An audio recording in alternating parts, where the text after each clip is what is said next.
You're American hero. G.I. Joe is there. It's G.I. Joe. Hey, welcome to Half the Battle. Last time we did this, there were 28 figures to get through. This time it's 32. I think I might die. Well, I've got nobody to blame but myself for this, so let's get to it. All 1986 G.I. Joe figures ranked. As usual, we'll be going alphabetically. So, first up is Beachhead. And that means we start with a great looking figure. Yeah, I have no problem putting him in the good tier. He's unique looking thanks to the headgear and has some cool accessories. Next up is Claymore from the Mission Brazil set.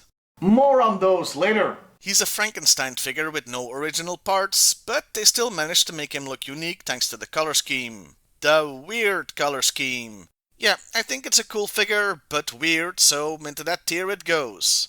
Cross Country is let down by one thing, the head sculpt. It's just ugly and a little goofy looking.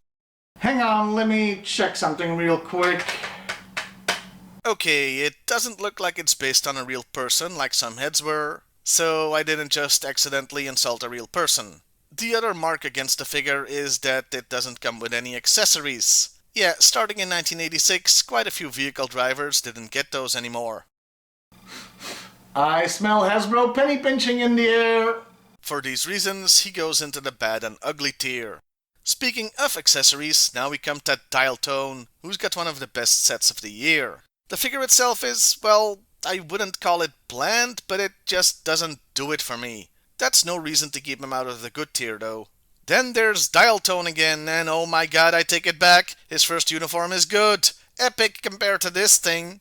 Okay, so this is Mission Brazil Dial Tone, a figure that was part of a Toys R Us exclusive set of repaints. Now, Hasbro has repainted figures before, and will do that again. Dear God, will they do that again? But they didn't usually do that in the same year. In 1986 though, there were quite a few that got released at the same time. Anyway, this Dial Tone goes into the bad and ugly tier. Next is Hawk, or General Hawk if you prefer. It doesn't make a difference for this list alphabetically. His official name is just Hawk for what that's worth. Anyway, if the original Hawk is one of the blandest G.I. Joe figures out there, then this version is like the opposite. Hawk done right. His great look and cool accessories would put him at the top of the good tier, but because he's such an awesome improvement over the first figure, he gets bumped up to the best tier. Don't try to fight me on this. Next, Iceberg manages to avoid the bland trap that can befall Arctic figures, because his uniform isn't just white. It's got enough going on to justify his place in the good tier. Now for some leathernecks. Yeah, 2 of them. Because he also got a twin in the Brazil set. And unlike the crime against good taste that was Dial Tone, this second version looks great. It helps that he could double as a desert trooper. Both of these are cool and go into the good tier, with the tan one even being ahead of the original. Lifeline is difficult. It's one of those where I was going back and forth on where to put it, my choices being between weird or just good. In the end, I'm going with good, but he's got one foot in weird. Your mileage may vary, of course. An easier one was Lift Ticket. He's in the good tier without any issue, except for his damn microphone that's impossible to find, even though I've seen dozens and dozens of this guy at flea markets over the years. That thing goes straight into the worst tier. Well, welcome to my nightmare. Because here's Lowlight.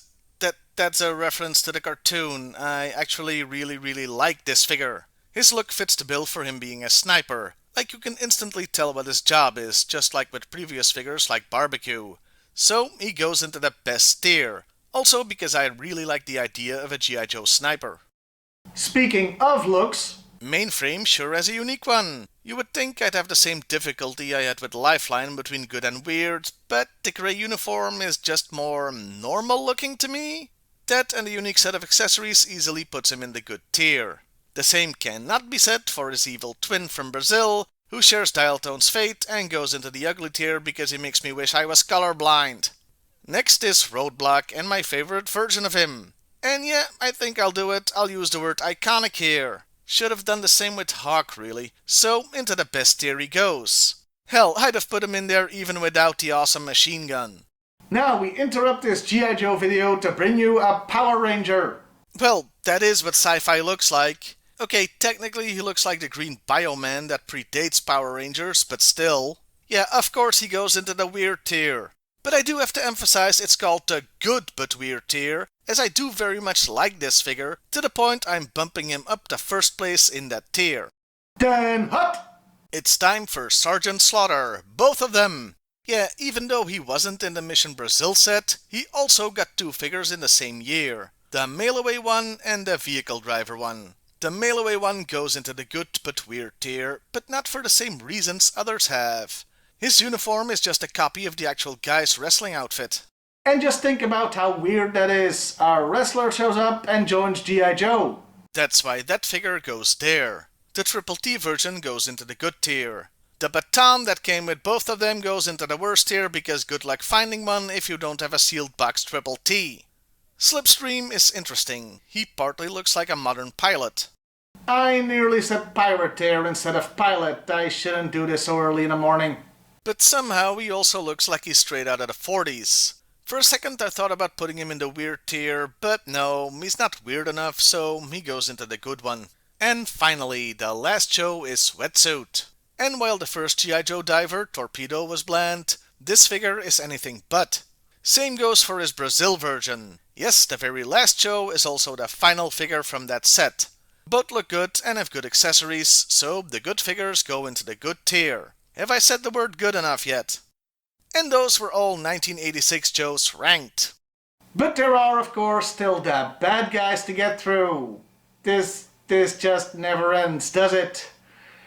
Right, nothing to do but soldier on. Let's do it! First up is Avac, the subject of my very first review, in fact, way back in 2012. Where has the time gone? Oh, don't watch those old episodes, they're crap! Anyway, Avac is pretty much a slam dunk for the weird category, right? Just in general, but the helmet really seals it. Battle Android Trooper. Best tier, that is all. Oh, like you didn't know this was coming.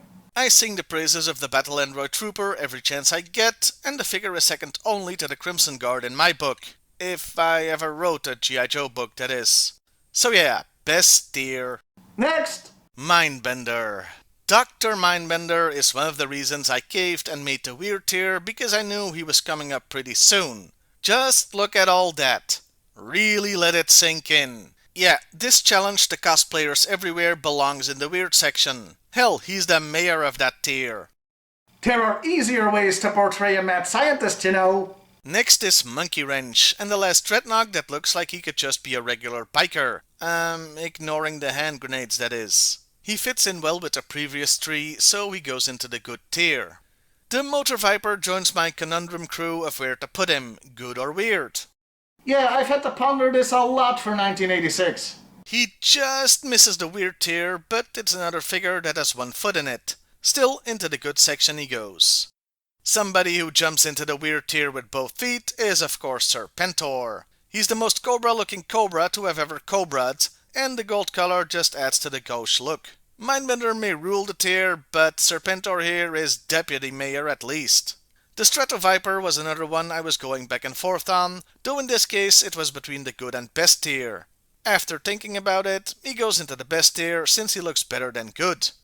It's back to the Dreadnoughts. So meet Thrasher, and here we see the shift from normal looking bikers to the Mad Max wannabes look this faction would adopt. Still, even with the most obvious Road Warrior ripoff since, the Road Warriors, he's just not weird enough to cut it in that tier, so he goes into the good one. And now, the Viper is coming. And once again I had to wrestle with where to put him. Iconic? Check. Unique? Check. Better than good? Well, I was on the fence until the very last moment, but yes, he goes into the best tier. Okay, home stretch, just 2 more to go. Well, 3 technically, and they're siblings. First is Xandar, who's also got the Mad Max thing going on, but definitely looks weirder than Thrasher, so into the weird tier he goes. And he's joined there by Zarana, both of them. Yeah, Zarana was released with 2 different head sculpts, the regular one and the more rare variation with earrings. I just thought I'd mention it even though they both ended up in the same spot.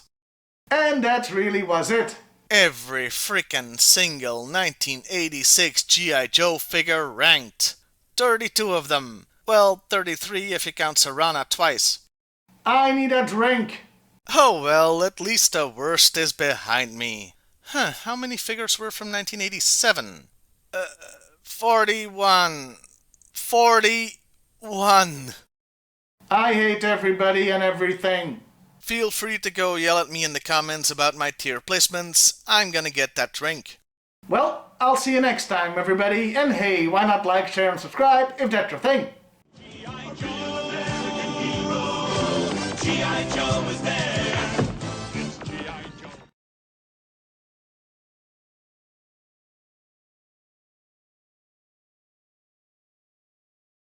This isn't even a laptop. If you want to know some movie magic, this is just a portable DVD player that I keep in my bedroom.